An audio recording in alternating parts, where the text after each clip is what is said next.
What is up, fellow bench warmers? Welcome to your daily fantasy quickie.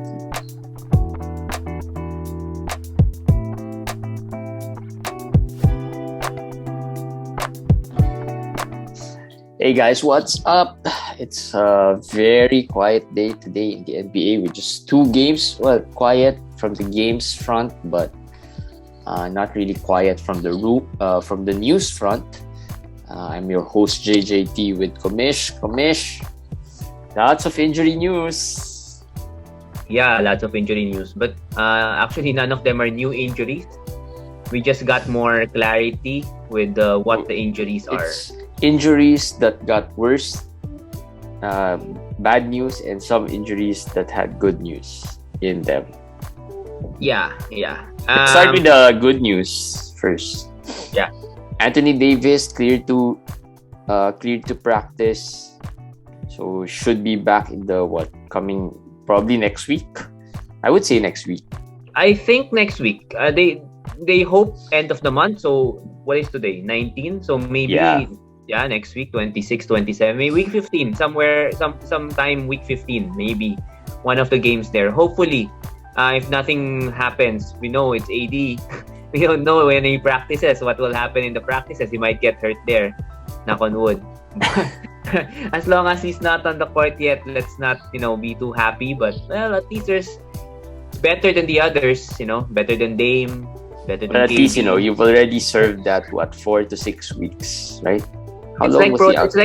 It's like COVID also. You served the time already, so yeah. So hopefully, well, unlike COVID though, if once you serve the injury time, there's no certainty that you won't get injured again in the next few days. At least with COVID, you'll probably be safer in the next few weeks, right? Yeah. So Anthony Davis, coming back. Well, speaking of COVID, we did not talk about this off the air, but maybe you could just Memphis. Mention Memphis, yeah. Desmond Bain and Kyle Anderson out in protocols. So Melton should be a player. Well, I'm not sure. I've gotten some Meltons this morning. I'm not sure if managers didn't hear the news yet, or I was not as high on Melton as they used to be. Yes, I was able to get a lot of Meltons actually. The one that you got, I didn't get because I've been getting too much of him already. So I didn't want to just add a lot of Meltons. I might be disappointed because there's actually another player there that I am eyeing, and that's John Conchar. Yeah, and I'm choosing between the two, and so I chose mostly Melton. But at the last league that Jeremy got Melton, I think I hesitated a bit with Melton there. That, like I said, I was surprised that there were some players who dropped Melton, and no one picked him up today. And even after, there were some leagues wherein he just cleared waivers and no one really picked him up. Surprising, but like you said, there are other options. Like we're not at this point. It's really not a guarantee anymore that it's gonna be Melton, right? Before, when these things happen, Melton's got to do it. Melton's got to be the one that's going to benefit. Now you have Brandon Clark there. You have John Conchar there. You have Zaire. Yeah, you have Tyus Jones.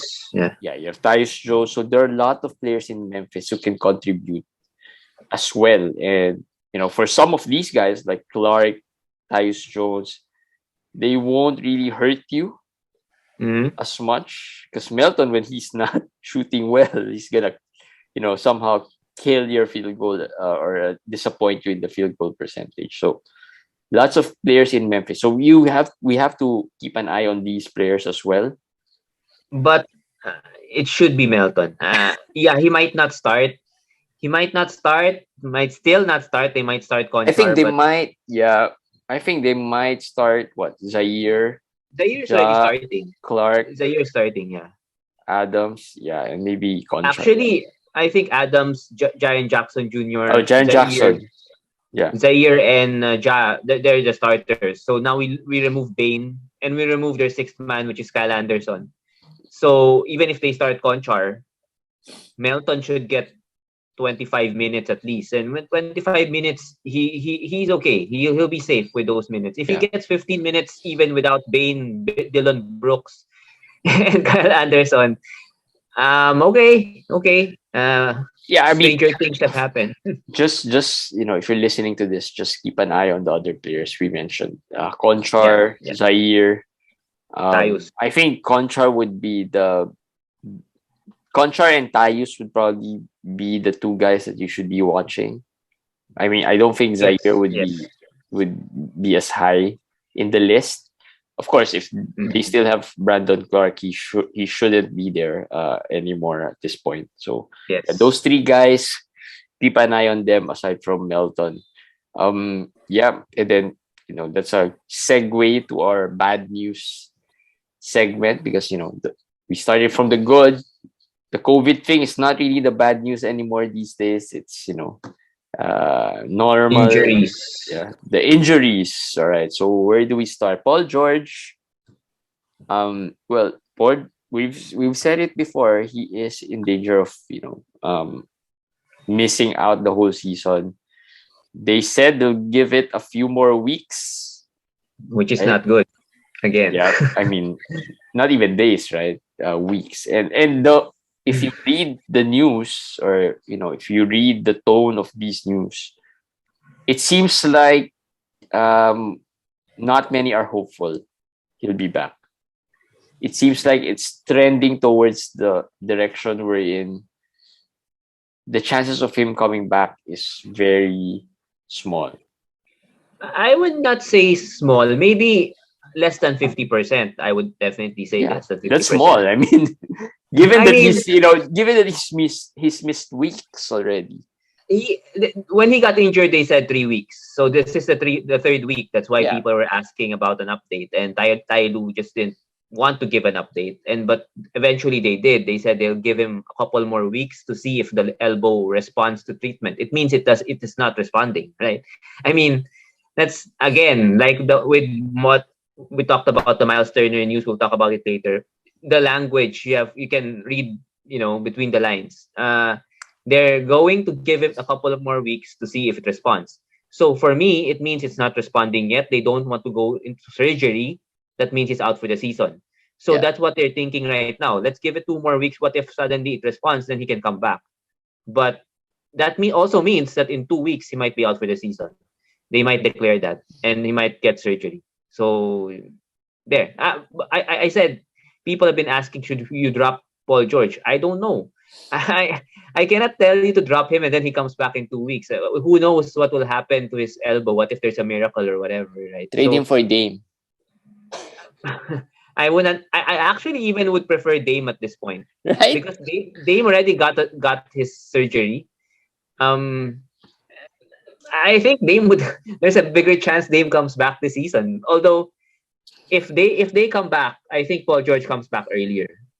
That's for sure. If Paul George should return, he should probably come back earlier. I mean, I think the biggest question is who has the higher chance of not finishing the season anymore? Or I think it's Paul George. At this point, it's looking like Paul George. At this point, it's looking like Paul George. So, but if you're a Paul George owner, throw him around, see what you can get, right? And at least you won't get nothing. But yeah, even if he comes back, I don't think he'll get back to the way he used to. I mean, at the start of the season. As I said, I was offered Gordon Hayward. I was offered Paul George for my Gordon Hayward. So just an example. Maybe it gives you some idea what other managers are thinking, who they're thinking, what round they're thinking. Maybe at that time they were thinking Gordon Hayward. Maybe I don't know now. With the news right now, I don't know how low it will even go. Lonzo Ball, another player who has bone contusion. Another player who might miss more time than expected. So, from the exciting season of Chicago, now, being They're very done. limited, right? I mean, they lose Zach Levine. Well, Zach's probably coming back in the next couple of weeks. Um, Next week, don't say next couple of weeks. Come well, I'm on. just being more conservative.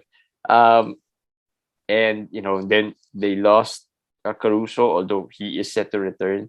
Now Lonzo Ball, so um, Lonzo's injury doesn't sound bad, but it's bad. It's a bone contusion or bone bruise. Bone bruise in the knee. Doctor Cap on again. Will take as quick as 2 weeks, but can take 2 months. So actually, usually the average time is 4 weeks, 4 to 8. So if it's eight, I mean, it's basically done. But if it's four, then at least well, he'll if be back. it's 8, he's pretty much, well. He can still get back to the playoffs, but yeah. Um, Yeah. I think you can still trade him if you have the playoffs in At 8 eight, I weeks. mean that's week 22. But I don't know. Yeah, That's I think that's still possible. I think that is still possible.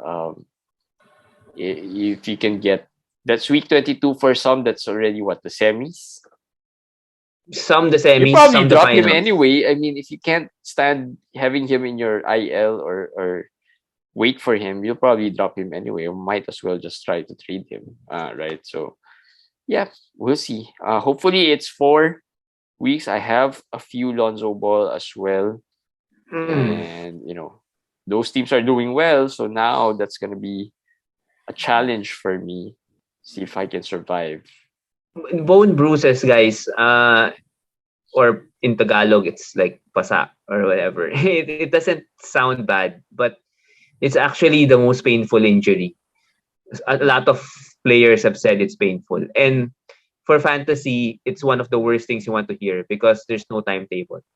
Yeah, Unlike, let's say, Dame surgery or this one. I mean, I'm not saying it's better or worse, but it's just harder for us. yeah, it's harder because you don't know what to Harder. do, right? You don't know. Yeah, it's harder. Sometimes you'd rather want to hear that they're gonna be out for a long period of time, like even out for the season, than Just to telling move you that along. it's day Yeah. to day to day, and then at least now there's an IL plus where you could just put him there. Before, you'd rather have him as day to day. They wouldn't put him in IL. You wouldn't be able to put him in IL. So Yes, yeah, all we have to do is that's just true. wait and see what happens.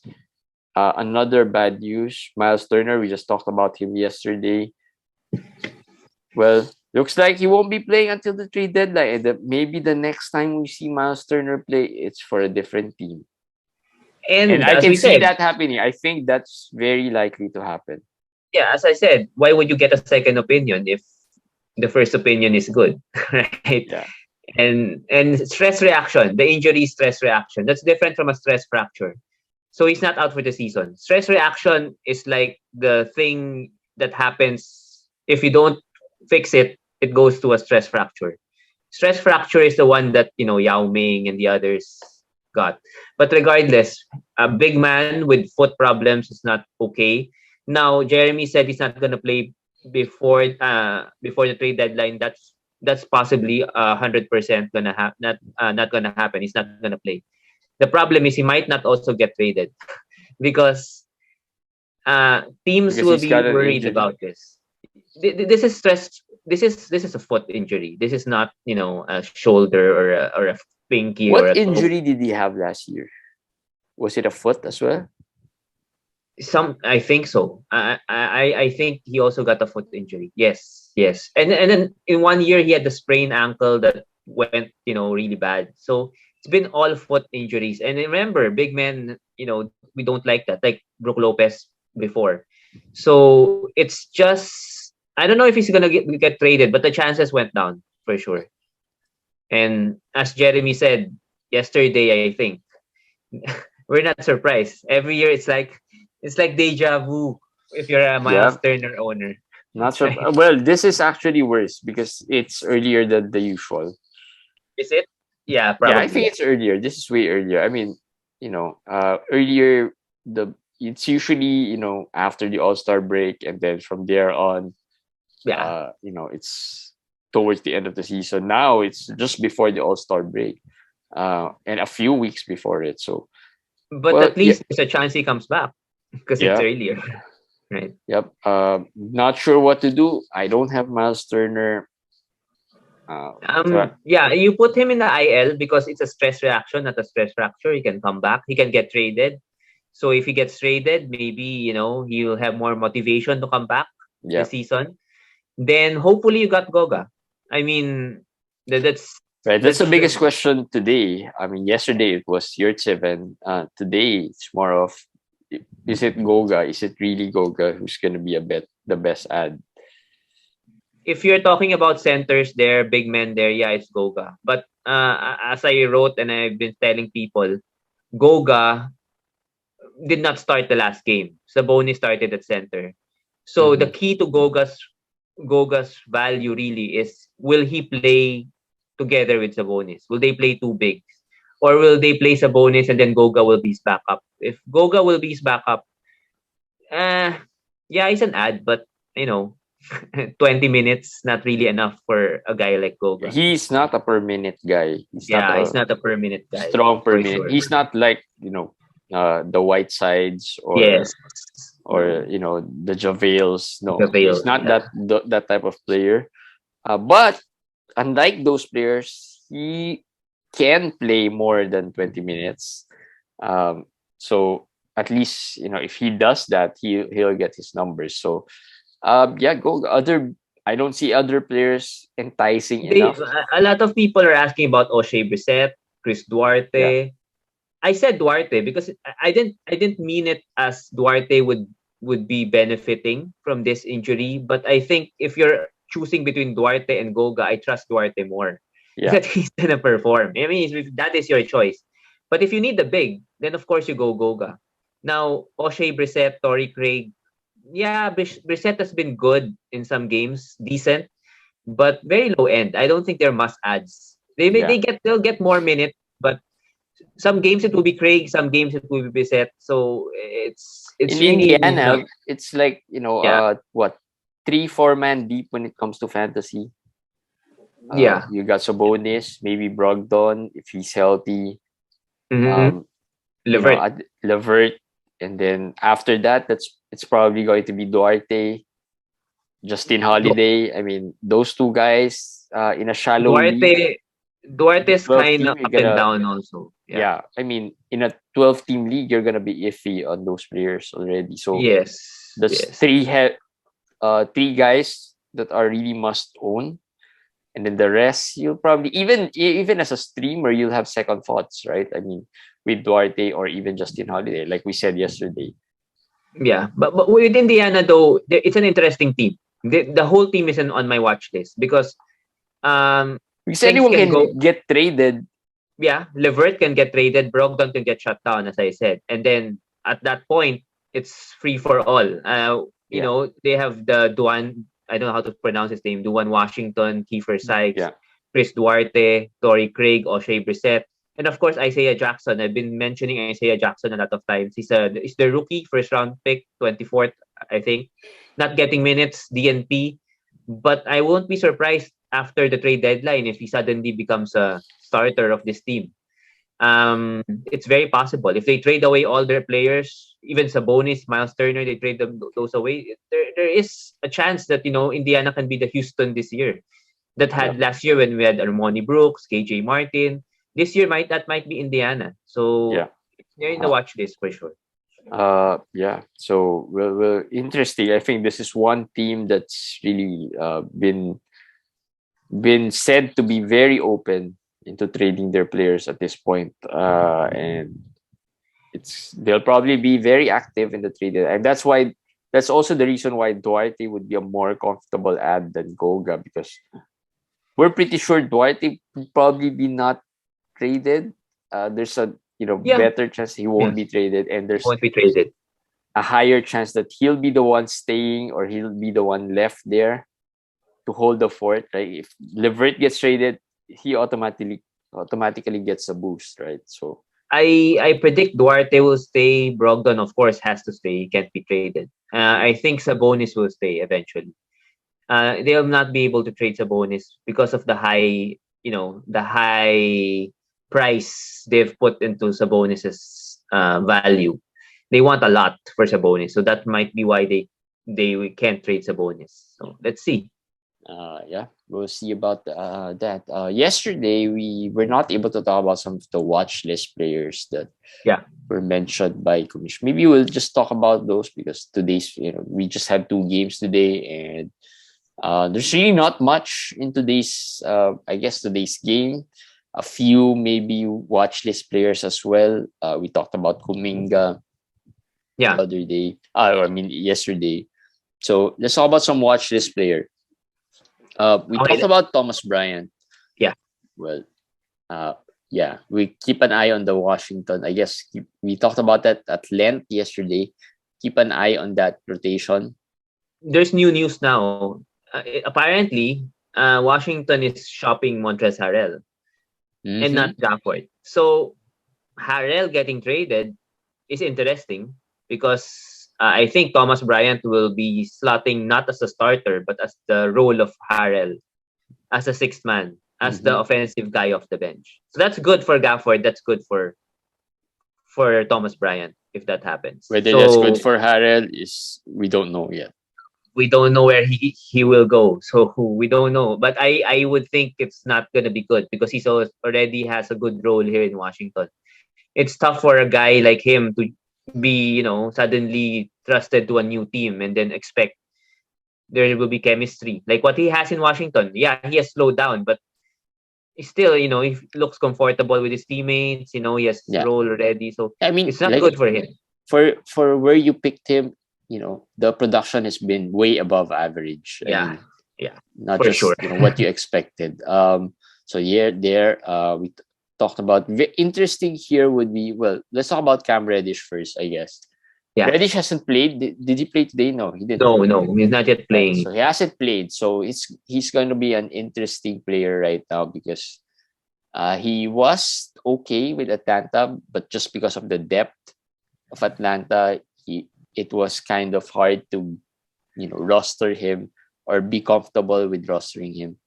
Now with New York, there's not much depth there, but the rotation has been messy, to say the least. Today, Kemba started. Burks went back to the bench. Quickly was so. I think actually the rotation has improved in the sense that it has tightened with New York. The question really was only about Kemba, whether he's going to be out of the rotation again or he's going to start. So it was answered today. Kemba will start. The problem with Reddish and the rotation is that Derrick Rose might come back soon. So if you add Rose to the rotation, you mean the coach's favorite? Yes, the coach's the best man, coach's pet. Coach's pet. If he comes back, then Kemba and Rose will be the point guard. Alec Burks moves down to the shooting guard position, backing up Evan Fournier. Now you put Reddish, suddenly becomes backup small forward to Barrett, who's actually getting heavy minutes also. Yeah. So is there a path to minutes there? Tough to say, really, because I don't see him overtaking Fournier this year. I don't see him overtaking Barrett this year. As bad as Fournier is, if Alec Burks suddenly becomes a shooting guard and not the point guard, it suddenly becomes deep. Right? Yeah. So, but he's good. Reddish, if he gets the minutes, he's good. That's why he's a watch list guy. He's good. And maybe Rose never comes back. We don't know. There's still a possibility that happens. That would make the coach sad. Yeah, and given that Tibbs is not really a very experimental kind of guy, very conservative type. Yeah, he has players he likes. We have to watch how Reddish gets into the heart of Tibbs when it comes to the playing time, right? He's confident. He said, I went here because, that's the reason why he got traded, right? He wanted more minutes. The question is, will he get the minutes? But Yeah. it's interesting to see. Fournier had a great game today, one of our feel good. But it's been very, very little games like this. So if he continues to struggle, maybe. So perfect definition of a watch list, Cam Yeah. Reddish. Personally, I have my eyes on Onyeka Okongwu. I That's a very actually nice one. like him as a player. I've picked a lot of Okongwus in my leagues. Me too. Even when even with Capella playing, I already picked him in some deep leagues. Um, yeah, Yes, I just like the stat set he gives. Won't I hurt you as agree. much. Good field goal, great field goal actually. Gives you 10-7 and maybe 2-3 blocks, which is good for a center already. So I really like the stats he gave, and I was impressed by him last year during the playoffs. So that's how I usually assess some of these players. If I watch them and I see some nice potentials, I would say that they've got. I'll probably get them at some point this season. This is the watch list segment, right? So Yeah, Okongwu, I'm not saying you should add if Capella when Capella comes back. Actually, Capella's coming back this weekend yeah, supposedly. By that time, Atlanta sometimes plays Okongwu, not consistent minutes with Capella is there. This is yeah, similar to Omer, I guess, in a sense that he has been playing well. So we assume that maybe he already got the backup center role around 15-20 minutes, maybe more. But we can't assume that Gorgie Dieng will not get minutes as he's been starting sometimes. yeah. These coaches, they have their own Interestingly, minds. it's like the Yeah, Miami situation, right? exactly. Wherein there's the dead one there in the middle that Yes, yes. blocks So the path of the supposed next in line guys, Yurt Seven yeah, and Okongwu. Yeah, but I like Okongwu. I mean, if Capella comes back, I'm probably gonna hold on for a bit to some Okongwu stocks to see how that goes. Capella I is like not the most Okongwu. I like Okongwu, durable but player too. I like Okongwu, but if you need to drop someone, I'd Yeah, probably drop. he's probably going to be the first to go. But would you rather have uh the next guy, which is Isaiah Hartenstein, over Okongwu at this point? Actually, Because yes. I Isaiah over Hartenstein is also in a logjam of centers, right? Yes, They have a similar situation with the Wizards. Uh, Hartenstein, Zubac, and Ibaka but sharing the power forward and center minutes, I guess. Hartenstein, you like Okongwu, I like Okongwu, but I have to be honest. I feel Hartenstein is a better player than Okongwu, even in I mean fantasy wise at least. I mean, I think Fantasy Okongwu. wise and the opportunity. Yes, but I mean potential wise, I think Okongwu still might become the better player eventually. He might become a sort of not role player, a good starting center. Hartenstein might not be that level, but fantasy-wise, Hartenstein has been producing very well. He's good. Hartenstein is good. And Yeah, he's Okongwu was Capella and John Collins. I mean, those are stars, yeah. sort of. Hartenstein is Zubac. And yeah, Zubac is good, but I Zubac has mean, been dropped in a lot of leagues. yeah. And there's no other power forwards there really. Marcus Morris, but not really interesting. Serge Ibaka, I feel will be traded. If not, will lose minutes eventually. So again, definition of a watch list. Not now. If you're in Roto, stash him. That's a simple thing for me. I mean, in our Roto league, Hartenstein has been picked up ever 1 or 2 weeks ago. If you're in Roto, stash him. If you're head to head, wait. If he gets 15, 18, 20, when it gets to 20 minutes, he can be added in 14, at least in 14 team leagues. Yeah. So Isaiah Hartenstein, another watch list. I don't know why Devin Vassell is in the watch list. He's been good Yeah, before. before, yeah. Yeah. But he again, he's back on the bench. Doug McDermott, Doggy. If there's Derrick Rose in New York, there's McDermott in San Antonio. I don't know because he's a white boy, so they have to put some token white boy there or whatever. But one good thing for Vassell, I'll just put it here, is the trade. Bryn Forbes was traded today, the Mhm. blockbuster trade. They got back Juancho Hernan Gomez. Yeah. So now that opens up some more minutes for Forbes and not Forbes, Vassell and another player, Josh Primo, the rookie of San Antonio. I think that's why they did the trade. I'm guessing that's why they did the trade there. So Uh, Vassell off the bench again. He's gonna have bad games here and there because he's off the bench, but he will start. I feel he will start somewhere down the road again. yeah. He's too good not to, get minutes or Yeah. get limited minutes. Cam Thomas and Treyman, maybe very deep leagues, or maybe Yeah. uh players that, well, Cam Thomas has been streamed before. I think when Harden was Kyrie. out. Yeah, yeah. When Harden Um, is up. so yeah, Cam Thomas, Trey Mando has been very under the radar. I mean, he played well during the summer league preseason, and then just disappeared. So Yeah. For these could me, be right, Cam. second half type of Yeah, players. yeah. I think Uh, so.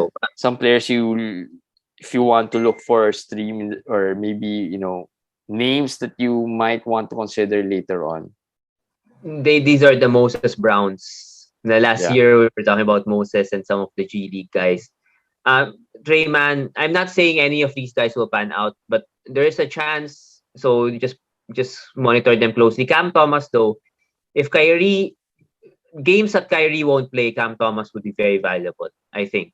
So oh yeah, because he's there's a no guy you can Durant. stream. Yeah, there's no Durant. There's no Durant. So Patty Mills and Harden probably starts, but there's no other guards off the bench that can score. It's only Cam Thomas. Yeah, And he has already scored 20 plus points in several games where Kyrie didn't play. So there's a different, watch list guy already. He's already producing. It's just not every game. yeah, So yeah. yeah.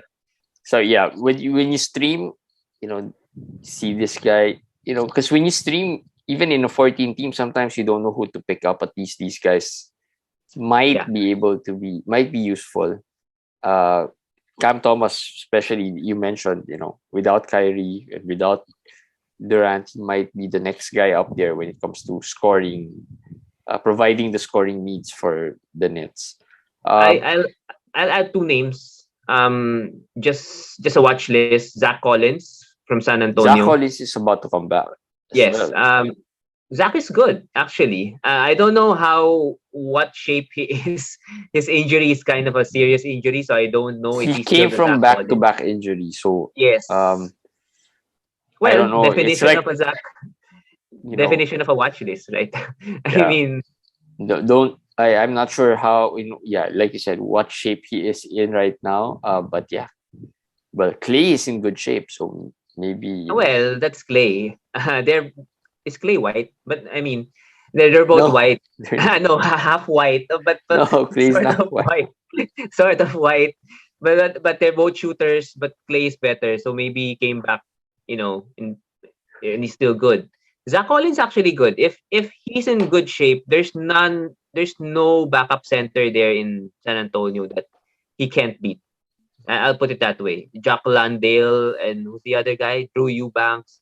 I Yeah, think Collins is better than those guys. So let's see. Let's see. And then the other one is PJ Washington. I'm just gonna say this here. I think he's gonna get traded also. So watch list in the sense that come trade deadline, if you have an extra roster spot come the trade deadline and PJ is available, you can just pick him there and then see if he gets traded. Drop him if it doesn't. yeah. If in case he's available in your wires when February 10 comes.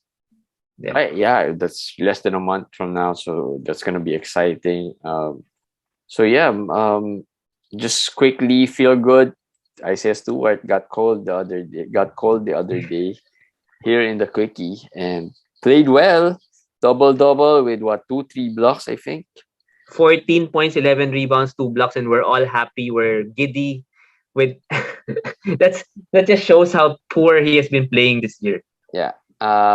Sadiq Bey has been one of the more disappointing players this year, I think. Mm-hmm. Many expected. I mean, everything was set up as well for him. No Jeremy Grant.